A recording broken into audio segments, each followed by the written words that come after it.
Welcome back to my channel. So నేను వచ్చేసాను ఈరోజు సండే వ్లాగ్తో. ఫస్ట్ నేను ఒక మంచి హెల్దీ రెసిపీతో వచ్చానండి. అదేంటంటే జొన్నల జావా ఇది. సో జొన్న రవ్వ దొరుకుతుంది కదా మనకి, జోవర్ రవ్వ. నేనైతే ఇది విజేతాలో తీసుకున్నాను, అన్నింటి దగ్గర దొరుకుతుంది అనుకుంటా. ఇది హెల్త్కి చాలా మంచిది అని నేను విన్నాను, అందుకనే ఈరోజు ఈ రెసిపీ చూపిస్తున్నాను మీకు. సో ఇది రవ్వ లాగా ఉంది చూడ్డానికి. సో చూడొచ్చు, ఇది ఉడకడానికి చాలా టైం పడుతుందండి. మనం కుక్కర్లో ఒక 4 విజిల్స్ పెట్టుకున్న తర్వాత అది మనం తినేలాగా అవుతుంది అనమాట. ఒకసారి నీట్గా క్లీన్ చేసేసుకొని నేను 1 కప్కి 3 కప్స్ వాటర్ వేసి కుక్కర్ పెట్టేసుకున్నాను. కొంచెం వాటర్ ఎక్కువైనా పర్వాలేదు, ఒక 4 వరకు కూడా వేసుకోవచ్చు. సాల్ట్ వేసుకొని, ఇదైతే ఇక్కడ హైదరాబాద్ లో పార్క్స్ ముందు పెడుతూ ఉంటారండి. మార్నింగ్ వాక్ చేసిన తర్వాత ఈ బ్రేక్ఫాస్ట్ చేసి వస్తారు చాలా మంది. సో రాగి జావా, జొన్న జావా దొరుకుతూ ఉంటది. మీ ఏరియాలో కూడా దొరుకుతుందా చెప్పండి. సో సేమ్ నేను అలానే చేశాను. సో 4 విజిల్స్ అయిపోయిన తర్వాత చూసారు కదా, ఇది జావా లాగా కొంచెం తయారైంది. నార్మల్ గా స్టవ్ మీద పెడితే చాలా చాలా టైం పడుతుంది నాకు తెలిసి. సో కుక్కర్ లో పెట్టేసుకుంటే ఈజీ అవుతుంది రెసిపీ. తర్వాత మీ ఇష్టం వచ్చిన టేస్ట్ తగ్గట్టు దానికి ఫ్లేవర్ అనేది ఇచ్చుకోవచ్చు. ఈరోజు నేను సింపుల్ గా చేస్తున్నాను, బయట ఎలా దొరుకుతుందో అలాగా. కొద్దిగా ఆయిల్ వేసుకొని ప్యాన్ లో కొంచెం ఆవాలు వేసుకొని, పచ్చిమిర్చి, కొంచెం ఇంగువ వేసాను. సో వెజిటేబుల్స్ మీ ఇష్టం, గ్రీన్ పీస్ వేసుకోవచ్చు, కాలీఫ్లవర్ వేసుకోవచ్చు. సో మీ టేస్ట్ కి తగ్గట్టు మీరు వేసుకోవచ్చు. ఈ రోజు అయితే నేను సింపుల్ గా క్యారెట్ ఇంకా ఆనియన్ వేసుకున్నాను. క్యారెట్ కూడా తురిమేసుకున్నాను. సో మనం తిన్నప్పుడు ఈజీగా ఉంటది కాబట్టి బాగుంటది. పీసెస్ కన్నా తురుముకుంటే మంచిదేమో అనిపించింది నాకు. తర్వాత మనం కుక్కర్లో పెట్టేసుకున్న ఈ జావన్ కూడా వేసేసుకొని బాగా కలిపేసుకోవాలి. ఆనియన్స్ ఆఫ్ చేసే ముందు వేసుకుంటానండి, ఎందుకంటే కొంచెం క్రంచీగా ఉంటే బాగుంటుంది కదా, అందుకే. సో కన్సిస్టెన్సీ మనకి ఎలా కావాలో అలా చేసుకోవాలి. మరి గట్టిగా ఉంటే తినలేము, కొంచెం వాటరీగా ఉంటేనే బాగుంటుంది. అందుకే ఇంకొంచెం వాటర్ వేసుకొని పెప్పర్ వేస్తున్నాను ఇప్పుడు. పెప్పర్, సాల్ట్,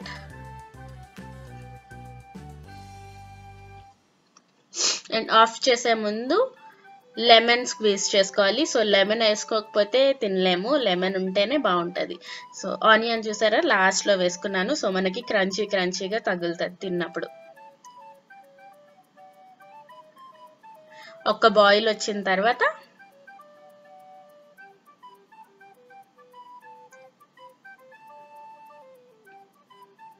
లెమన్ స్క్వీజ్ చేసుకుందాం. ఆఫ్ చేసాక కూడా వేసుకోవచ్చు, మీ ఇష్టమే. దీంట్లోని నెక్స్ట్ సర్వ్ చేసేసుకోవడమే ఈజీ కదా. సర్వ్ చేసుకొని తర్వాత అందులో కొద్దిగా బ్లాక్ సాల్ట్ వేసుకుంటే మంచిగా ఉంటుంది, చాలా బాగా మనం బ్రేక్ఫాస్ట్ ఆప్షన్ ఇది. సో బ్లాక్ సాల్ట్ మాత్రం మర్చిపోకుండా వేసుకోండి. బ్లాక్ సాల్ట్ వేసుకొని సర్వ్ చేసేసుకోవడమే. చాలా ఈజీ రెసిపీ కదా. మీలో ఎంతమంది ఆల్రెడీ ఇది చేసుకుంటూ ఉంటారు అనేది నాతో చెప్పండి, ఓకేనా. సో ప్రిపేర్ అయిపోయింది మన సింపుల్ హెల్దీ బ్రేక్ఫాస్ట్. ఈరోజు సండే బోల్డ్ అన్ని పనులు చేసేద్దాం అనుకున్నాం. అందులో మెయిన్ పని ఏంటంటే ఏసీ క్లీన్ చేయడం అండి. సో సమ్మర్ చాలా వచ్చేసింది కదా, ఇప్పటి వరకు ఏసీ సర్వీసింగ్ చేయించలేదు. ఎందుకంటే ఒకసారి ఏసీ స్టార్ట్ అయితే ఇంకా ఆపాలనిపించదు కదా, ఎవ్రీడే కావాలనిపిస్తుంది. అందుకే ఇప్పటి వరకు కానిచ్చాము. కానీ ఇప్పుడు ఎండలు ఇంకా ఎక్కువ అయిపోయాయి కాబట్టి ఏసీ ఇంకా సర్వీసింగ్ చేసేస్తున్నాం. ఇంట్లోనే అయిపోతుందేమో అని చెప్పి మా హస్బెండ్ క్లీన్ చేస్తున్నారు అనమాట, ఆ ఫిల్టర్స్ అన్ని ఓపెన్ చేసి. అవి ఫిట్ చేసి అయిపోయిందిలే అనుకునేసరికి వాటర్ వచ్చేసింది అందులోంచి. సో తప్పలేదు, మళ్ళీ మేము అర్బన్ ల్యాబ్ నుంచి ఏసీ సర్వీసింగ్ అండ్ రిపేర్ కి పిలిచాము. సో నేను అదంతా ఎలా క్లీన్ చేశారు, వాటర్ సర్వీసింగ్ చేయించామన్నమాట. అది ఎలా ఉంది, ఏం జరిగింది అంతా మీరు ముందు వీడియోలో చూస్తారు.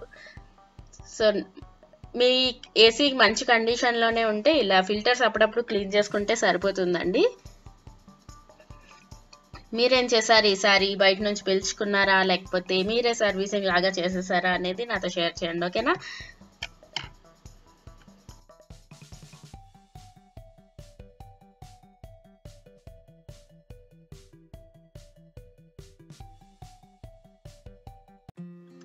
అండ్ ఇప్పుడు నేను చూపిస్తున్నాను నార్మల్ లెమన్ జ్యూస్ మనం చేసుకుంటాం కదా, సో సబ్జాలతోని. ఈ సబ్జాలు కంపల్సరీగా సమ్మర్లో ఇంక్లూడ్ చేయాలండి. సబ్జాలు బాగా తీసుకుంటే సమ్మర్లో వడదెబ్బ తగులుకుంటా ఉంటుంది అండ్ ఒంటికి చాలా చలవ చేస్తుంది. సో నేను కొంచెం సబ్జాలు తీసుకొని ఒక్కసారి క్లీన్ చేశాను. ఇలా వాటర్ తగలగానే అవి కొంచెం వైట్ వైట్ అయిపోతాయి కదా. మీలో ఎంతమందికి ఇష్టం చెప్పండి. సో సబ్జాలను ఒక 10 minutes నానబెట్టుకుంటే సరిపోతుంది. వాటర్ ఎక్కువ వేసి నానబెట్టుకోవాలి, అది మొత్తం అబ్జర్వ్ చేసుకుంటుంది కాబట్టి. 10 minutes అయిన తర్వాత చూసారు కదా, నీట్గా అబ్జర్వ్ అయిపోయి మనకి పెద్దవి అయిపోయి సబ్జా గింజలు. మీరు సబ్జాలు అన్నీ స్టార్ట్ చేశారా లేదా? నార్మల్ వాటర్ లెమన్ జ్యూస్ ఎలా చేసుకుంటామో అలానేనండి. లెమన్ స్క్వీజ్ చేసుకొని సాల్ట్, షుగర్, సబ్జాలు వేసుకొని తీసుకోవడమే. ఇలా మార్నింగే బోల్డ్ అంత చేసి దాహం వేసినప్పుడల్లా ఈ వాటర్ తాగామంటే కొంచెం బాగుంటుంది సమ్మర్లో. సో సబ్జాలు చూసినప్పుడల్లా నాకు ఒక చిన్నది గుర్తొస్తుంది, అది ఈరోజు మీతో చెప్తాను, నవ్వుతారేమో. సబ్జాలు నేను పెళ్ళయిన తర్వాతే నాకు తెలిసాయి అనమాట అసలు ఈ సబ్జాలు ఉంటాయి అనే సంగతే. మా హస్బెండ్ ఒకసారి చేయమని చెప్తే నేను పెళ్ళైన కొత్తలో అవన్నీ నైట్ మొత్తం నానబెట్టి మార్నింగ్ ఏమో ఫిల్టర్ చేసి వాటర్ ఇచ్చాను అనమాట. అంటే నాకు అసలు తెలీదు సబ్జాలు అలానే తినేస్తారు అని కూడా తెలియదు అనమాట. అప్పుడు వాటర్ ఇస్తే ఆయన షాక్ అయిపోయారు, ఇదేంటి ఇందులో సబ్జాలు ఏవి అంటే నేను ఫిల్టర్ మొత్తం స్ట్రెయిన్ చేసేసి అవన్నీ పడేసాను అని చెప్పాను. అప్పుడు చాలా నవ్వారు కానీ తర్వాత చాలా మంది అందరికి చెప్పేసేవారు చాలా రోజుల వరకు. ఎవరికి అనిపిస్తే హరీష ఇలా చేసింది, హరీష ఇలా చేసింది అని. సో అప్పుడు అంతా ఇన్నోసెంట్ గా ఉండేవాళ్ళం కదా, పెళ్ళైన కొత్తలో ఎవరైనా సరే చాలా ఇన్నోసెంట్ గా ఉంటారు, ఏం తెలియదు కాబట్టి. సో ఓకే, ఇప్పుడు గ్లాస్ లో వేసేసుకున్న తర్వాత నాకు బ్లాక్ సాల్ట్ ఇష్టం కాబట్టి వేసుకున్నాను. మీ ఇష్టం వచ్చినట్టు మీరు చేసుకోవచ్చు. లస్సీలోని అన్నిటిలోని లిక్విడ్స్ అన్నిటిలో సబ్జాలు ఇంక్లూడ్ చేస్తే చాలా మంచిది. సో జ్యూసెస్ లో పిల్లలకి అందరికీ కూడా తప్పకుండా సబ్జా గింజల్ని ఇవ్వండి.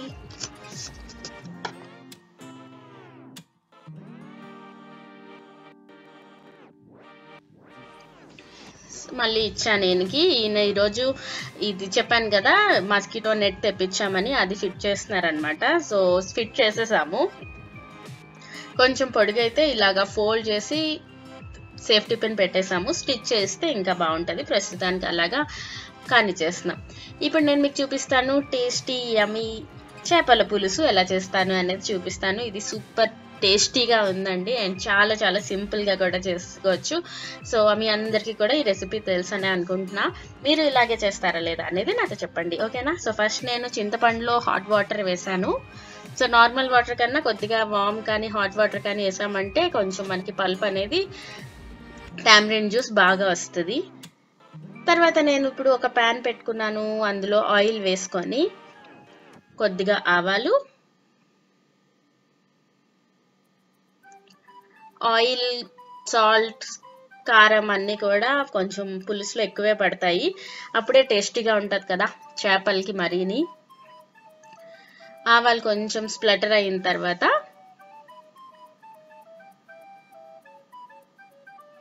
ఆనియన్ వేసుకున్నాను. ఆనియన్ పేస్ట్ కూడా చేసుకోవచ్చు, బట్ నేను మ్యాక్సిమం చాలా చిన్న పీసెస్ చేస్తాను కాబట్టి ఇంకా పేస్ట్ చేయలేదు, మీ ఇష్టం.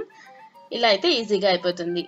ఆనియన్ వేసుకున్న తర్వాత పచ్చిమిర్చి, కరివేపాకు కూడా వేసుకొని బాగా ఫ్రై చేయాలి. కొద్దిగా సాల్ట్ వేస్తే ఫాస్ట్గా అయిపోతుంది.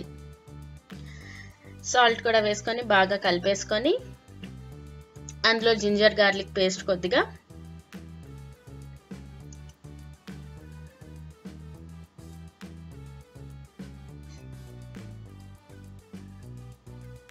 జింజర్ గార్లిక్ పేస్ట్ కూడా వేసుకొని బాగా కలిపేసుకోవాలి. మనకు ఆనియన్ మొత్తం ఫ్రై అయిపోయిన తర్వాత అందులో కొద్దిగా టొమాటో కూడా వేసుకున్నాను. జస్ట్ ఒక పెద్ద టొమాటో తీసుకున్నాను అంతే. మళ్ళీ కాసేపు వేగనిచ్చి, చాలా మంది మసాలా ప్రిపేర్ చేసుకుంటారు, అంటే ధనియాలు, మెంతులు, జీలకర్ర, ఎలక్కాయ, లవంగాయలు వేసుకొని డ్రై రోస్ట్ చేసుకొని పౌడర్ చేసుకుంటారు. మీకు టైం ఉంటే అలా కూడా చేసుకోవచ్చు, లేదు అనుకుంటే కొరియాండర్ పౌడర్, క్యూమిన్ పౌడర్ అన్నీ ఉంటాయి కాబట్టి ఇంట్లో అవి కూడా వేసేసుకోవచ్చు. సో నేను ఆనియన్స్ ఫ్రై అయిపోయిన తర్వాత పసుపు, కారం, ధనియాల పొడి, జీలకర్ర పొడి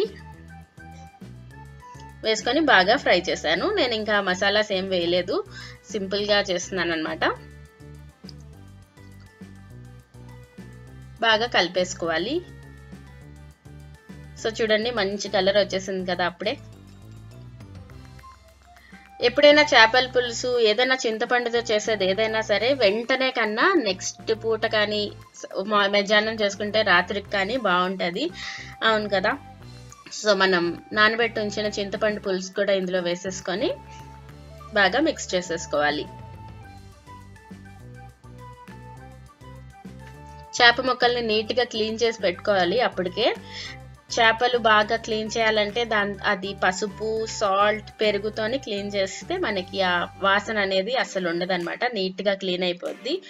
అండ్ చేపలు ఎప్పుడైనా సరే కొంచెం చికెన్ వీటన్నిటికన్నా కూడా ఎక్కువసేపు క్లీన్ చేయాల్సి వస్తుంది. సో ఇక్కడ చూడండి మన ఆనియన్ ఇవన్నీ కూడా బాగా కుక్ అవుతున్నాయి మన చింతపండు పులుసులోని. తర్వాత సాల్ట్ కూడా వేసుకున్నాను నేను, ఇందాక కొద్దిగా వేసాను కాబట్టి.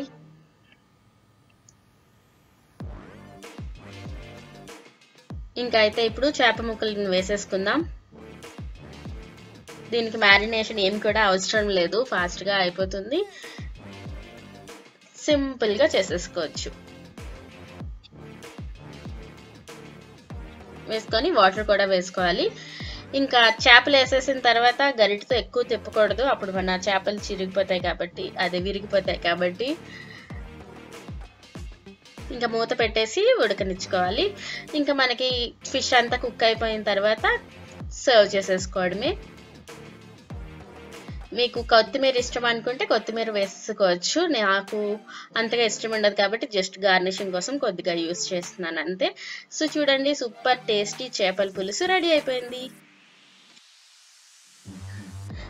అండ్ దాని తర్వాత ఇప్పుడు నేను ఫిష్ ఇంకొన్ని పీసెస్ ఉంటే ఫిష్ ఫ్రై చేస్తున్నాను, ప్యాన్ షాలో ఫ్రై చేసేస్తున్నాను అనమాట. సో అన్వి అది పులుసు తింటుందో లేదో డౌట్ కాబట్టి ఇది కూడా చేసి ఉంచుతున్నాను. బట్ తను రెండు నచ్చాయి తనకి, ఎందుకంటే అంత కారంగా నేను చేయను కాబట్టి పిల్లలు కూడా బాగానే తినేయచ్చు. So ginger garlic paste, salt, కారం, కొరియాండర్ పౌడర్, కొంచెం ఫిష్ మసాలా వేసుకొని బాగా కలిపేసుకోవాలి. సూపర్ ఈజీ అండి ఇది. కొద్దిగా వాటర్తో కలిపేసుకొని మన ఫిష్ పీసెస్ అన్నిటికి దీంతో నీట్గా అప్లై చేసేసుకొని కాసేపు ఉన్న తర్వాత షాలో ఫ్రై చేసేయడమే. చాలా చాలా ఈజీగా అయిపోతుంది. సో మీకు మసాలాస్ ఎంత కావాలి అన్న దాన్ని బట్టి ఆ కోట్ అనేది వేసుకోవచ్చు. ఇందులో ఇంకొంచెం బియ్యం పిండి కూడా కలిపారంటే మీకు అది స్టిక్కి బయటకు వచ్చేకుండా మసాలా అనేది స్టిక్ అయ్యి ఉంటుంది. సో బియ్యం పిండి ఆప్షనల్, మీ ఇష్టం. తర్వాత ఒక ప్యాన్ పెట్టుకొని ఆయిల్ వేసుకొని షాలో ఫ్రై చేసేయడమే, అటు ఇటు తిప్పుకుంటూ కొంచెం చూసుకుంటూ. చాలా ఫాస్ట్గానే కుక్ అయిపోద్ది ఇది కూడా. ఫిష్ ఎప్పుడైనా చాలా ఫాస్ట్గా అయిపోతుంది కాబట్టి చాలా మంది అనుకుంటారు ఫిష్ కష్టమని, బట్ ఫిష్ చేయడం చాలా చాలా సింపుల్. ఇంకా నేను ఇది గార్నిష్ చేసి చూపించడానికి కూడా అవ్వలేదు, అప్పటికి మాకు అందరికీ టైం అయిపోతుందని చెప్పి తినేసాం. తర్వాత నాకు గుర్తొచ్చింది అరే ఫోటో తీయలేదు అని చెప్పి. సో ఈసారికి అడ్జస్ట్ అయిపోండి, ఓకేనా. సో చూసారు కదా అటు ఇటు ఫ్లిప్ చేసుకుంటూ ఫ్రై చేసేసుకోవడమే. సో ఇదంతా అయ్యే లోపల మనకి అర్బన్ క్లాప్ నుంచి సర్వీసింగ్ పిలిచాను, ఏసీ సర్వీసింగ్కి. అతను వచ్చేసారనమాట వాళ్ళు. అర్బన్ క్లాప్ ఇవన్నీ కూడా చాలా చాలా చక్కగా హాయిగా ఉంటాయండి. ఎవరికి దగ్గరికి వెళ్ళాలి ఏంటి ఏం అవసరం లేదు. ఈరోజు అయితే మేము చేపిస్తున్నాము వాటర్ సర్వీసింగ్. రిపేర్ కని పిలిచాము, బట్ వాళ్ళు అన్నారు ఏసీ సర్వీసింగ్ కూడా చేయించుకుంటే చాలా బాగుంటుంది, డస్ట్ అంతా పోతుంది అని చెప్పి. సరేలే చూద్దామని చెప్పి వాటర్ సర్వీసింగ్ చేస్తున్నాము. వాళ్ళ దగ్గర పైప్ ఉంది కదా, అందులోంచి వాటర్ వస్తుంది అనమాట. ఇది అవుట్లెట్ పైప్ కూడా చూడండి ఎంత నీట్గా క్లీన్ చేస్తున్నారో. అవుట్లెట్ పైప్ అంతా కూడా మనకి చాలా సంవత్సరాలు అయిపోతే లోపలంతా డస్ట్ అనేది పేరుకుపోతుంటుంది. అవన్నీ కూడా ఈ వాటర్తోని నీట్గా ఫోర్స్గా వస్తుంది కాబట్టి మొత్తం అంతా రిమూవ్ అయిపోతుంది డస్ట్ అంతా. సో చాలా బాగుంది చెప్పాలంటే. నేను వద్దన్నాను, బట్ మా హస్బెండ్ ఏమో చేయించేద్దాం ఒకసారి పని అయిపోద్ది ఇంక ఈ సమ్మర్కి అని చెప్పంటే సరే అని చెప్పి చేయించేస్తున్నాం. సో చూడండి ఆ ఫిల్టర్స్ అన్నీ కూడా మళ్ళీ తీసి నీట్గా వాటర్ సర్వీసింగ్ చేశారు. బైక్ అన్నీ ఎలా చేస్తారో అలాగేనండి. అండ్ ఇల్లంతా పాడైపోతుంది ఏసీ దగ్గర కదా, వాటర్ సర్వీసింగ్ ఎలాగా అన్న టెన్షన్ కూడా ఏం లేదు. వాళ్ళు చక్కగా ఒక బ్యాగ్ లాంటిది మొత్తం పెట్టి నేను చూపిస్తాను మొత్తం ఎలా చేశారు ఏంటి అనేది. అంటే ఎవ్రీ పార్ట్ తీసి నీట్గా క్లీన్ చేసి మళ్ళీ ఫిట్ చేశారు. ఈ ఏసీ మేము పెళ్ళైన కొత్తలో తీసుకున్నాము, అంటే ఆల్మోస్ట్ 7 ఇయర్స్ అయిపోతుంది. ఇప్పటికి కూడా ఏం కాలేదు. బ్రాండ్ అయితే, కంపెనీ అయితే ఇది వెస్టార్ అండి. సో చూసారు కదా, ఇదే బ్యాగ్ అన్నాను కదా, ఇదే. సో వాటర్తో క్లీన్ చేసిందంటే వాటర్ కూడా చక్కగా మనకి ఆ బ్యాగ్లోంచి ఒక చిన్న పైప్ లాగా వచ్చింది. సో మెస్సీ అయితే అవ్వదు.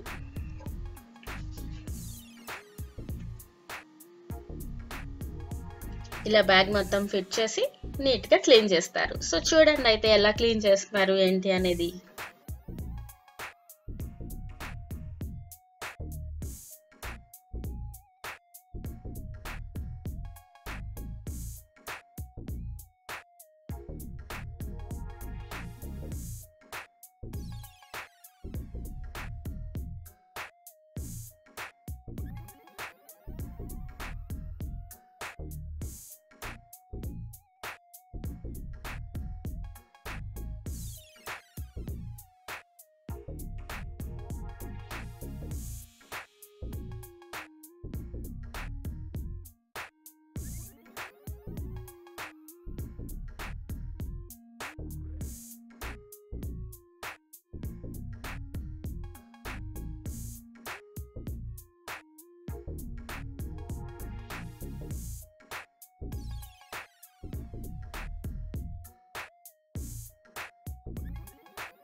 సో చూసారు కదా, బయట ఉండే ఇది కూడా నీట్గా క్లీన్ చేస్తారు. తర్వాత అయితే డిఫరెన్స్ నాకైతే చాలా బాగా తెలిసిందండి. అంటే మనకి ఆ ఎయిర్ అనేది కొంచెం బాగా మంచి ఎయిర్ వస్తుంది అన్న ఫీలింగ్ అయితే వచ్చింది. సో చాలా చాలా డస్ట్ కూడా వచ్చింది, మీరు చూడొచ్చు. సో ఎలా అనిపించింది ఈ వీడియో మీకు? మీలో ఎంతమంది సర్వీసింగ్ చేయించుకున్నారు ఏంటి అనేది కూడా నాతో చెప్పండి. అండ్ లాస్ట్లో నేను గివ్ అవే విన్నర్కి అనౌన్స్ చేశాను, సో అది కూడా చూడండి తప్పకుండా. అండ్ గివ్ అవేలో విన్ అయిన వాళ్ళకి కంగ్రాట్స్ అండి. అవ్వని వాళ్ళు పర్లేదు, మన ఛానల్లో వస్తూనే ఉంటాయి కాబట్టి don't take seriously and don't feel sad. So win అయిన వాళ్ళు నాకు మెయిల్ చేయండి, మీ అడ్రస్ అన్నీ కూడా నేను ఆ బ్యూటిఫుల్ నెక్ పీస్ అనేది మీకు పంపిస్తాను. సో కంగ్రాచ్యులేషన్స్ లక్ష్మీ ప్రసన్న గారు, కంగ్రాట్స్. సో మళ్ళీ కలుస్తాను ఇంకో మంచి వీడియోతో. సబ్స్క్రైబ్ చేయండి, లైక్ చేయండి, షేర్ చేయండి. Bye bye.